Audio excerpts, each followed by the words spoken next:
আচ্ছা, আপনাদের কি এমন কোনো খাবারের কথা মনে পড়ে যার গন্ধ পেলেই মনে হয় সময়টা যেন কয়েক বছর পিছিয়ে গেছে? আমার কাছে কিন্তু তাহলে একটা রেসিপি আছে। আজ থেকে প্রায় অনেক বছর আগে আমাদের বাড়িতে যখন অতিথি আসার কথা ছিল, মা সকাল থেকেই রান্নার জন্য প্রস্তুত। রান্নাঘরে আমি বারবার উকি দিচ্ছিলাম। মা দেখলাম একটা বাটিতে পোস্ত, কাজু বাদাম, কাঠবাদাম কত কিছু নিয়ে আছে। এত কিছু দিয়ে আবার চিকেন! মা হেসে বলল, আজ রান্নাটা পেট ভরাবার জন্য নয়, আজ রান্না দিয়ে মানুষের মন জয় করব। সেদিন কথাটা বুঝতে পারিনি, তবে আজ বুঝি ভালো রান্না শুধু স্বাদ নয়, স্মৃতিতেও তৈরি করে। তো চলুন আজকে যে চিকেনটা রান্না করব কী কী লাগে তার জন্য ইনগ্রেডিয়েন্টস দেখে নিই। এখানে আমি নিয়েছি 750 গ্রাম চিকেন, তার সাথে নিয়েছি এখানে দুটো বড় পেঁয়াজ, এবং তার সাথে আমি 1 আঙুল মতো আদা কুচি নিয়ে নিয়েছি। তার সাথে আছে 1 টেবিল চামচ রসুন বাটা। এছাড়াও লাগছে আমার কাজু বাদাম, কাঠবাদাম এবং পোস্ত, এবং অবশ্যই কিন্তু টক দই, এবং তার সাথে তো নুন লঙ্কা তো আমাদের লাগবেই। তো চলুন আস্তে আস্তে দেখি নিই কীভাবে আমরা এই রেসিপিটা আজকে তৈরি করব। কারণ এটা কিন্তু পুরো ভালোবাসা দিয়েই সম্ভব। ভালোবাসা ছাড়া কিন্তু কোনো রান্নাই সম্পূর্ণ হয় না। তো দেখুন, প্রথমে কিন্তু আমি পেঁয়াজ আর আদাটাকে খুব ভালো করে পেস্ট করে নিয়েছিলাম। এরপরে আমার যে বাদাম ছিল, কাঠবাদাম, কাজু বাদাম, সেগুলোও কিন্তু আমি পোস্তর সাথে খুব ভালো করে মিক্স করে নিয়েছি। এরপরে আমি কড়াইতে এখানে তেল দিয়ে দিলাম। তেলটা খুব ভালো করে কিন্তু গরম হলে এখানে আমি 1 চামচ ঘি অ্যাড করছি। এরপরে তেল এবং ঘি খুব ভালো করে গরম হয়ে যাওয়ার পর এটার মধ্যে আমি দিয়ে দেবো গোটা গরম মশলা। গোটা গরম মশলার মধ্যে আমি এখানে যা ব্যবহার করেছি, এলাচ, দারচিনি আর লবঙ্গ, এই তিনটেকে কিন্তু খুব ভালো করে ভাজতে হবে। কি সুন্দর সুগন্ধ ছড়িয়ে পড়বে, ঠিক সেই মুহূর্তেই কিন্তু আমি দিয়ে দেবো এটার মধ্যে কিছুটা পরিমাণ চিনি। চিনিটা দেওয়ার কারণ কি বলুন তো, যাতে কালারটা আরও বেশি রাজকীয় হয়, যাতে দেখতে আরও বেশি সুন্দর হয় দেখতে। তো আমি এখানে 1 চামচ মতো চিনি এবং 1 টেবিল চামচ মতো এখানে আমি কাশ্মীরি লঙ্কার গুঁড়ো দিয়ে দিলাম। এরপরে যে পেঁয়াজ এবং আদা বাটাটা আমি রেডি করে রেখেছিলাম, সেই পেঁয়াজ আর আদা বাটাটা এখানে আমি দিয়ে দিচ্ছি, এবং এটাকে কিন্তু খুব ভালো করে কষতে হবে। এবং যখন দেখা যাবে যে কষতে কষতে কালারটা পেঁয়াজের চেঞ্জ হয়ে গেছে, অনেকটা কিন্তু একটু আমাদের পেঁয়াজটা বাদামি রঙের হয়ে যাবে, ঠিক সেই সময় আমি এটার মধ্যে দিয়ে দেবো এখানে যে আমি 1 টেবিল চামচ রসুন বাটা রেখেছিলাম, সেই রসুন বাটাটা আমি এর মধ্যে অ্যাড করে দিচ্ছি। এবারে এই সমস্ত মশলা কিন্তু খুব ভালোভাবে একসাথে মিশিয়ে নিতে হবে। ততক্ষণ মেশাতে হবে যতক্ষণ না এটার মধ্যে থেকে কাঁচা গন্ধটা চলে যাচ্ছে। খুব ভালোভাবে এটাকে মিশিয়ে নেওয়ার পর টক দইটা ছিল, সেই টক দইটা কিন্তু এবারে আমি খুব ভালো করে ফেটিয়ে নিয়েছি। এই টক দইটাকে আমি এটার মধ্যে অ্যাড করে দিচ্ছি। এই রান্নাটা যেন অনেক মনে হয় অনেক ইনগ্রিডিয়েন্টস, অনেক শক্ত, কিন্তু একদমই নয়। খুব অল্প সময়ের মধ্যে আপনি কিন্তু একটা সুস্বাদু রান্না করে ফেলতে পারবেন। এবার এই টক দইয়ের সাথে এই মশলাটাকে খুব ভালোভাবে মিক্স করে নিতে হবে। যতক্ষণ না এটার থেকে তেল ছাড়ছে, আমাদের একটু ধৈর্য সহকারে কিন্তু রান্নাটা করতে হবে, কারণ এই রান্নার কিন্তু আসল জিনিসটাই হচ্ছে ধৈর্য।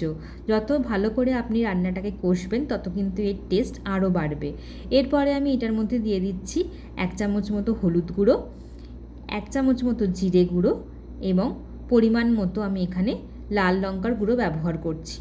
আপনারা চাইলে কাঁচা লঙ্কারও ব্যবহার করতে পারেন। তো সেই ক্ষেত্রে যখন আপনারা পেঁয়াজ এবং আদা বাটছেন, সেই টাইমে আপনারা কিন্তু কাঁচা লঙ্কাটা বেটে নিতে পারেন। আমি এখানে কাঁচা লঙ্কার ব্যবহার করিনি, সেই জন্য আমি এখানে লাল লঙ্কা দিচ্ছি। এরপরে খুব ভালো করে আমার মশলাটা কিন্তু কষানো হয়ে গেছে।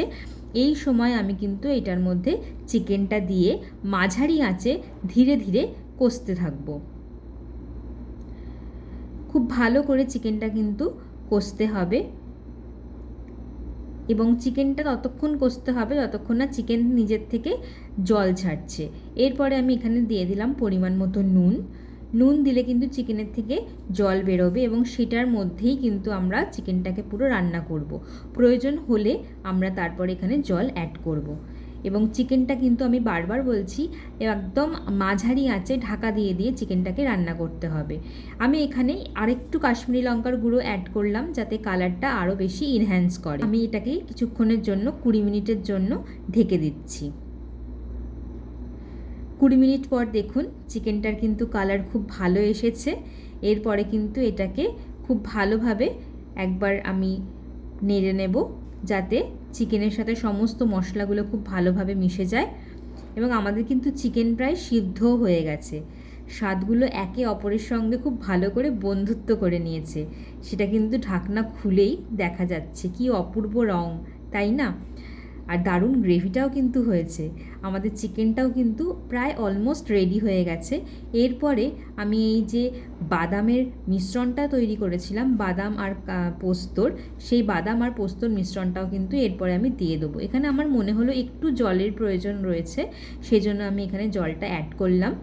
এরপরে আমি এখানে বাদাম বাটা, যেটা কাজু বাদাম এবং 10-12টা মতো কাঠবাদাম এবং 1 টেবিল চামচ মতো পোস্ত বাটাটা বেটেছিলাম, সেটা আমি এখানে অ্যাড করে দিচ্ছি। দিয়ে খুব ভালো করে এটাকে কিন্তু মিশিয়ে নিতে হবে। কি দারুণ গ্রেভিটার লাগছে, তার যেরকম দেখতে সেরকমই কিন্তু খেতে হবে। এরপরে খুব ভালো করে মিশে যাওয়ার পরে আমি গ্যাসের ফ্লেমটা অফ করে দেবো এবং শেষে এখানে আমি অ্যাড করব কিছুটা পরিমাণে গরম মশলা গুঁড়ো এবং 1 চামচ ঘি।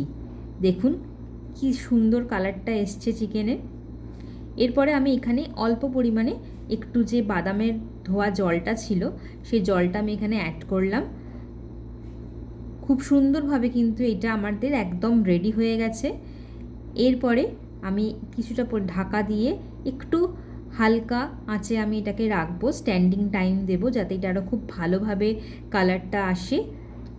একদম পারফেক্ট এই কালারটাই কিন্তু আমরা চাইছিলাম। দেখুন কি সুন্দর হয়েছে। এরপরে কেউ চাইলে গোটা চেরা কাঁচা লঙ্কাও দিতে পারেন, তবে আমি এখানে গোটা কাঁচা লঙ্কা ব্যবহার করছি না। তার সাথে আমি এখানে অ্যাড করছি 1 চামচ মতো গোলাপ জল এবং 1 চামচ মতো কেওড়ার জল। আজও যখন এই রান্নাটা করি, মায়ের সেই কথাটা খুব মনে পড়ে। মানুষ শুধু খাবারের স্বাদ মনে রাখে না, মনে রাখে সেই খাবারের সঙ্গে জড়িয়ে থাকা ভালোবাসাকে।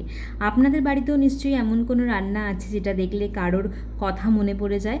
কমেন্টে অবশ্যই লিখে জানাবেন সেই খাবারের নাম। ভিডিওটা যদি ভালো লাগে তাহলে একটা লাইক করবেন, যাদের সঙ্গে বসে রান্নাটা খেতে চান তাদের কাছে শেয়ার করবেন। আর এমন গল্পের সঙ্গে জড়িয়ে থাকা নতুন নতুন বাংলার রেসিপি দেখতে আমাদের চ্যানেলটিকে সাবস্ক্রাইব করুন। আমি আবার ফিরে আসবো আরও একটি গল্প নিয়ে, আরও একটি অসাধারণ রেসিপি নিয়ে। ততদিন ভালো থাকুন, সুস্থ থাকুন আর ভালোবাসা দিয়ে রান্না করুন। তাহলে তৈরি হয়ে গেল আজকের রাজকীয় স্বাদের বাদাম পোস্ত শাহি চিকেন। কেমন লাগলো অবশ্যই কিন্তু জানাবেন। যেরকম অসাধারণ রং, সেরকমই এক রাজকীয় সুবাস। আজকের মতো এখানেই শেষ করছি। অনেক অনেক ধন্যবাদ।